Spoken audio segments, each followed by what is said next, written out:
大家好，这一期的节目我们来点特别的，风景还不错吧？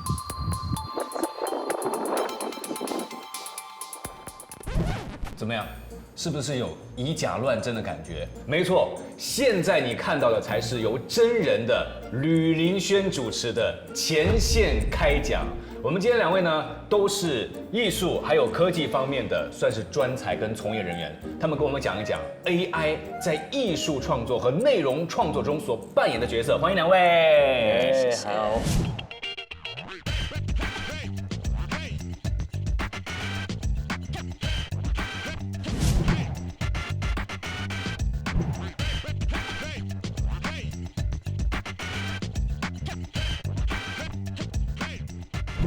去年我们就发了一张专辑，所以我们那时候刚好 ChatGPT 蛮火的，所以我们就用 ChatGPT 来写歌词。当时的 ChatGPT 最少，它没有办法完整的给你一个歌词，所以我可能让它给了我从50个不一样的版本，然后再从中间这边抓一点，那边抓一点，把它拼成一首歌。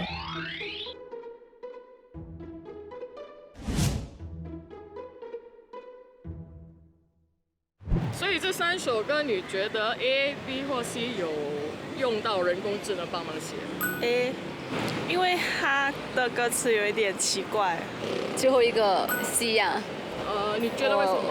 因为 A 是有英语跟华语字，然后中间那个就它不是整个好像一个 sentence 的。这个 C 比较像 AI 做的，因为它 A 跟 B 它比较有一些个人的感情在里面吧。C 的话好像也比较偏向做一些对仗啊，或者做一些重复的句子啊这样子。我觉得是这个。我觉得是 A， 为什么会觉得是 A 呢？比较像是一个人，然后他给 AI 一个主题，让 AI 照着这个主题去写这首歌，不会像是一个人自己写出来的。我觉得是 A。为什么会是 A？因为他们有用一些英文词来让歌比较有意思。如果我跟你讲答案是 C 的，有 surprise 到吗？没有。所以你觉得是 C？对，我觉得是 C。答对了。答对了。答案其实是 C。That was great。你是已经刚刚是觉得 C 是 AI 是吗？因为那个 C 我觉得一点很长，很 wordy， 有很多那个 stanza。你是怎么跟 ChatGPT 去一步一步的打磨这个歌词的嘛？可能那时候我们要一个比较振奋人心或者一个比较inspiring 的歌，我就跟他讲 ，OK， 给我一个这样的歌。要的第一份歌词一定跟你理想中的差非常的远。所以可能我到后期呢，我发现他们没有办法完全给我一个我满意的歌词，所以就开始这边拿一点，那边拿一点。当我需要那个歌词可能押韵或多点字，我就可能跟他讲，给我一个比较像。可能 MC Hotdog 或者一个像 Guy， 就是给他歌手，让他们去模仿。我的问题是，他怎么知道，比如说 Guy， 比如说 MC Hotdog 他们的那个音乐风格呢？他大资料啊，他有他们的歌词啊。因为网络上他们有很多资讯，所以他们叫做网络爬虫 （web crawling）。所以就好像你去 Google 的时候，你去搜索任何一个词，他们就可以告诉你，这里有5个网站，就是针对性的你想要探寻内容。所以 AI 是一样的那个科技，它就是上网你就随便就是 crawl， 然后他们就会整合，然后它整个过程才几秒钟。所以云伟，你这首歌的歌词跟 ChatGPT 打磨了多久？用了多长时间啊？这首歌我们前后只花了2个礼拜，从写歌到录制，刚好很赶时间，所以我只有3天。那你看啊，你用 ChatGPT 是3天嘛？如果是你人脑去写要多长时间？人脑写是一个很有趣的东西，人脑写可能你可以用20分钟到1个小时。你也可以花2个礼拜写不出来。对。现在我就变成不是写词人，它变成一个 curator， 就像我来审这个东西够不够好，审核对，适不适合，然后再放进去。其实 AI 是一个大概有半个世纪左右的一个行业。对哦。对，所以就是科技化他们说是 adoption curve， 所以我们就已经到了大众化、普及化的一个时代。就可能今天我们大家都想探讨的是，到底 AI 是否是让我们成为了更有创意的，制造者，或者是它反而让我们的制造性来退步很多。你自己觉得呢？我自己觉得我还处于一个相对中立跟客观的角度。我们作为一个创作者，我们现在也针对 AI 的话，我们要向外、向内还有向上去拓展我们的价值，向外扩散你的 skill sets。就比如说好像我 AI 做不到的就是 live 嘛，就现场的演唱会，它是完全做不到的。向上的话，就是你要做成一个比较，就像明伟所说的，你要做成一个大型的指导。所以以前他做主持人，现在升级做监制了，是这个意思吧？对，算是一种监制。向内的话，就是向内探讨，你作为一个艺术者，你真正的价值在哪里？就你的真正价值呢，是在于制造品牌，或者是真正价值是在于教育观众，或者是你要真的去反省你的那些现任的一些艺术，是否可以被 AI 或者是其他更低价值的一些创造者去完全来代换。我只想做一个老老实实的画家，比如说，我并不想做一个经营者，或者我也并不想去管5、6个画家帮我画画，让我去赚钱，我就想老老实实的画画。那ChatGPT 不是就让我的那个市场份额更小了吗？我们的嘉宾第一次被难倒了，请给他一个 close up， 会帮你做一个流泪的表情。对，可以丢一个 emoji 在我脸上。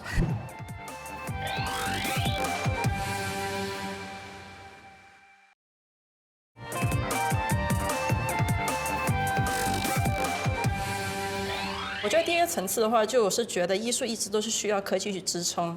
13、14世中古世纪的时候，纸的那个普及化，其实反而让更多人可以制造素描。然后可能30年前的时候，当 Adobe 开始制造 Photoshop， 我觉得 AI 暂时性的好处就是它其实把创作门槛拉低了很多。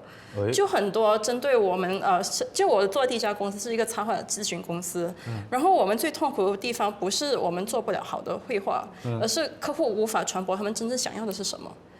他可能有一个概念，可是他无法真正传播他想要的是怎样的一个画风。所以我觉得 AI 其实大大的缩减了我们需要去猜还有去修整的那个过程。是，比如说在设计这方面，以前呢传统的行业的话，会完全的基于专家他们自己的经验来去做一个产品的设计，往往需要花费很长的时间。但是现在应用的生成式 AI 的话呢，它可以用生成式 AI 提前产生呢很多种不同的设计的方案。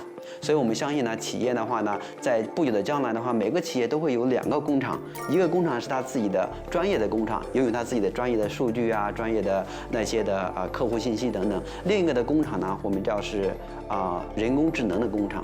这个智能呢是帮助我们更好的去使用这些数据来去优化我们的工作。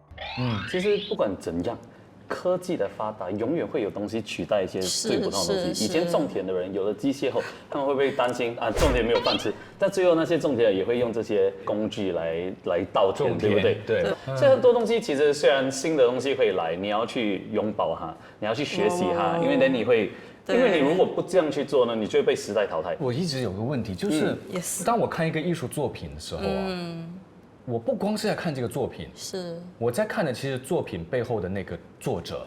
可是如果你今天给我看一个艺术作品，你跟我说这个是 ChatGPT， 我没有办法跟一个明白吗？了解，你没有共鸣对吧？这就你是说到重点了。所以虽然我们现在可以有人工智能，它能做的东西很多都能取代我们做的东西，但它在某个层次上没有办法取代那个意义、灵魂跟那个温度。那如果是这样子任其发展的话，艺术怎么办？其实我有想过这一点，因为中国美学就有一个概念，就是说一个画它有匠气的时候，其实它不是一个好的作品。我觉得匠气跟神韵最大的差别就是它是否可以直击人心。其实很多 AI 的制作特别的精良，特别的高质量，因为坦白说 AI 的很多训练的数据都是经过一些艺术大师去锻炼出来的一些题材。可是我觉得它难的难点在于，第一就观众是否会跟这些艺术有共鸣，还是他们根本不在乎。如果他们根本不在乎它就是像你是想要去吃快餐还是吃米其林餐厅。那今天刚好说到这里我们就做一个小小的对比一个是用玉慧的一幅画一个作品，对，然后呢是我的一个作品，然后是这个 AI 生成的，然后我们基本上通过画面上能够概括的就是可能一个大人一个家长在跟孩子沟通学术或者是一些专业方面的东西。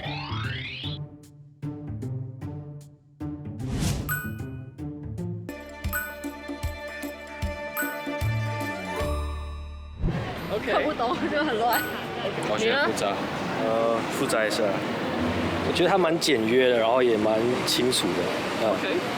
It's very imaginative, right? It's very. 这个好像是那些 like Adobe Marketplace 他们卖的 icon，very corporate。B 有一点在乱画的感觉，对，就是有那种比较小孩子的。It looks like something I would draw, honestly. I can't draw whatsoever. Okay. It also looks like something my 5-year-old self would draw and look proudly at it. 但可能是大人画的，但是可能他只是想要表达一些事情意思这方面。OK， 好。这个就比较看得懂啦，这个比较完整一点点。这个就是这个小女孩在补习，我不懂 tuition。I bet this AI. It's very AI. I feel that it's AI, right? It's because it's very well drawn to detail. It's very detailed, and like I feel like I've seen similar art style also. Then like AI just like take all the sample, then the rest, then you just like put it into one. 肯定是 AI。OK， 你看他的 finger， 如果是人画的，他不会画到这样子。So 那个是 the bigger sign. But I can say if you edit out the fingers, it also looks like AI because of like the cell shading and like how accurate the blending is. Like human blending is not so accurate. The background is a bit harder to tell, but like you can tell from fingers and hair confirm is AI. 它比较像 comic， 像一些书本的一些插画这样子。所以我不晓得，玉慧，你看到这个，你就提到说很有塑料感，对不对？对，因为 AI 它做的就是它整合嘛，所以 AI 其实大大的提高了大家的 baseline，可是它无法真正突破到一个专业人士能达到的一个精微化的高度。对，明白。那明伟呢？你看这两个，你不觉得我这个更有灵魂的？你不觉得我这个更有灵魂？其实我还想这样说，我是觉得，其实我发现到一个人工智能的一个问题是，当你的尤其是画画啦，因为人工智能做出来的东西都很 real， 都很 realistic，photorealistic， or something even hyper surreal。So surrealism might just go down in value kind of thing。因为我现在看到这些画面，我就觉得很无感，对吗？对。那这个应该是超有感，这个可以做成 internet meme，let's go。我觉得你可以放台独，那有文上去，可以做成 NFT。如果今天我去把一首歌我自己做出来，做的说实话不怎么好，大众就是喜欢，而且大众觉得，我这个听起来跟麦克风也没区别嘛，因为他们可能不懂的时候，那你们担不担心你们的那种真正的好的作品就被埋没了？我觉得还好，我觉得不太怕。OK，如果我们说那个假设，今天你用 AI 写了一首歌的歌词和旋律，然后大家喜欢，你就是艺术家。因为 that's pop culture. It's true, it's true. 因为流行歌曲 at the end of the day 你是要跟人有共鸣，所以你如果即使你没有音乐的那个天分，你用 AI 来帮你 support 弥补一下，但是你知道怎么跟人的心交谈，你也是艺术家。艺术家有一个问题，就是艺术家很抗拒这些新的东西。对。但是我是觉得，当这种科技来的时候，你不把它学好，不把它放进你的 workflow 里面，最后被淘汰的人还可能是你。当然，除非你是那个 0.1% 位，你把你的那个艺术已经做到顶级了，极致的，那你没问题。但是如果你是一个刚起步，或者你就是在 one part of 那个 big picture 的话，你还是需要会这些人工智能的。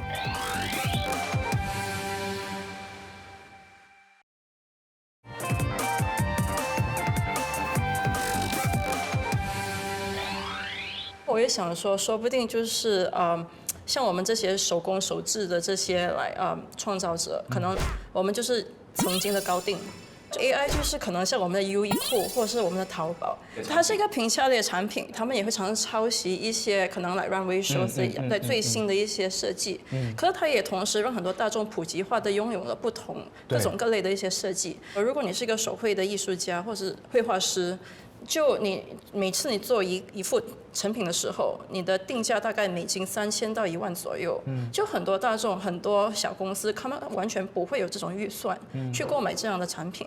可是如果所有的可能 designers 或者是插画师，他们可以拥有自己的一些 AI 平台，去制造他们自己的艺术产品的时候，说不定可以以一个比较平价的方式去传播给更多人去享用他们的绘画。那我也想问明伟啊，那你会不会担心说这样的作品越来越多的时候，那些歌迷们、听众们，他们那种审美的水准会降低呢？就是这样子的东西其实就可以了。其实这样的东西已经才发生了，已经在发生了，就 lo-fi 啊 ，lo-fi 就是低质量音乐啊。不只是那个，而且你现在有这么多的 social media， 连社交媒体其实写一首歌和发一首歌，很多人都做得到，但是其实还是可以红的那几首歌，还是那几首歌，所以最后还是看你的作品的能力哦。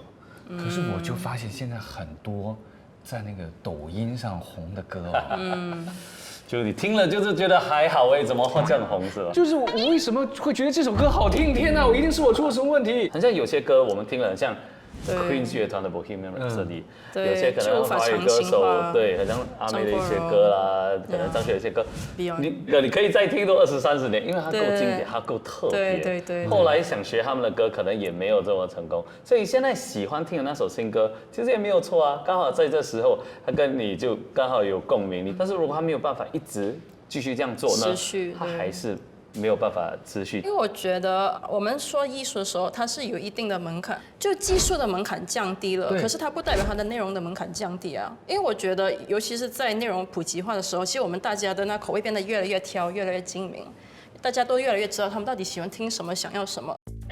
以前的话，可能有专业的人士才可以创作。今天呢，所有的人呢，我们都可以去应用生成式 AI 的工具来去创作。那当然，我们也能看到呢，这个过程中的话，也会激励更多的人来去参与这个创作的一个过程。我们会看到生成式 AI 呢，可能会帮助我们带来一些新的一些的文学的一些作品的一些风格一些方式。因为艺术的审美的标准，它其实是很多样化的，也呢是很主观的。那么生成式 AI 的普及呢，可能会挑战我们传统的审美，对吗？那么将来呢，也会可能会带来一些新型的一些的艺术的一些的形式，或者呢艺术的一些的风格。前阵看到一个那个 AI 还蛮吓我一跳的，就是以前你说文字可以，现在有画面 OK 啊，现在声音也可以 AI 了。对啊 ，Avatar、Digital Twins， 不止声音，连影像都可以。对，他们可以做访问，他们可以复制你。对，我那天看了一个是孙燕姿的声音唱别人的歌，所以接下来就是明伟，你会不会很害怕以后？现在你的创作除了词除了曲，那唱还是要自己来嘛？对。以后万一唱也能由他们来做的话，这个领域就蛮恐怖的。因为那天我在网上只是在 scroll，我看到我就很像美国的一个出名人物，然后来在讲出口，但是看起来完全是那个人，而且是就是那个 setting，everything is correct， 那个人他嘴巴动，根本看不出是假的。所以，但是这个我觉得是到了另外一个问题 ，is almost like libel or something，就是因为你在滥用人家的脸和声音，所以这个我觉得就是一个法律可能要制裁的地方。当 AI 在生成它的内容时它会涉及到大量的数据的使用，这的确呢可能会涉及到说抄袭或者是版权的问题。这些的问题的话呢，主要集中在是说看我们如何来去使用这些数据，以及的话呢，我们生成的内容与原来的数据的它的一个关系，我们一定要确保是说呢，我们的数据它是来源是合法的。那么比如说呢，你可以使用一些公开的数据或者是已经授权的数据，或者是呢从合法渠道来去购买的一些数据集。然后呢，第二个的话呢是说，那生成式 AI 的工具的话呢，基本它不会说是完全的来去复制或者是 copy 以前的一样的一个作品，但是呢，它却很有可能会产生一个呢和以前的作品呢是很相似的。那么都有可能呢，会造成一种侵权的这样的一个行为。比如一间公司找到你做一些 AI 的东西，我们是不是一定要在作品中体现这个内容是 AI 创作的？有这方面的法律法规吗？暂时没有，可是这是其实是一个很重要的一些可能一些 legal recourse。就我觉得我们以后就大家都应该标明这是 AI 制作的，然后 AI 其实在使用了哪些艺术家、音乐家的一些提示，甚至是人像、图像的时候，我觉得这些都很重要。生成式 AI 呢，它的创作者的话呢，可能既包括人，也包括机器。包括呢开发大模型的这些人，以及使用这些大模型的人，甚至是大模型本身，它都在贡献这个生成式的作品。所以呢，就完全的挑战了我们现在已有的对版权法的一个认识。有不同的国家、不同的机构都在尝试的制定一些简单的法则或者是指导，但是现在呢都没有一些很具体的。我自己的想法是，一个合理的版权的保护法的话呢，可能要通过一个全球的一个方式，有个全球的 AI 的一个监管，因为这其中牵扯到你的数据可能是来自于不同的国家、不同的人等等，所以一个全球性的监管的话会比较有合理性。所以我觉得说，可能有的时候我们要先让 AI 发生一些东西，我们不能过早去规范。对，然后法律法规再慢慢的跟上。不过好在这一集你看到的所有内容，包括3位呢，都是活生生的活体在这里啊。我们今天呢，对，只把 AI 当做一门技术，也谢谢2位，无论是从这个艺术、音乐还是绘画的角度，跟我们分享很多 AI 的看法。今天非常感谢你收看我们今天的前线开讲，你也可以在8世界网站以及8世界的 YouTube channel 继续留言关注，谢谢2位，谢谢你们，谢谢。坦白说，我自己私人创作的时候，我常常根本没有用到 AI。我觉得一个纯手工的那个制作过程，其实是一个很享受的一个过程。可是你说真正要去缅怀的话，你会不会怀念说曾经的黑胶唱片，或是曾经的一些非电子的那些书？我觉得那时代已经过去了。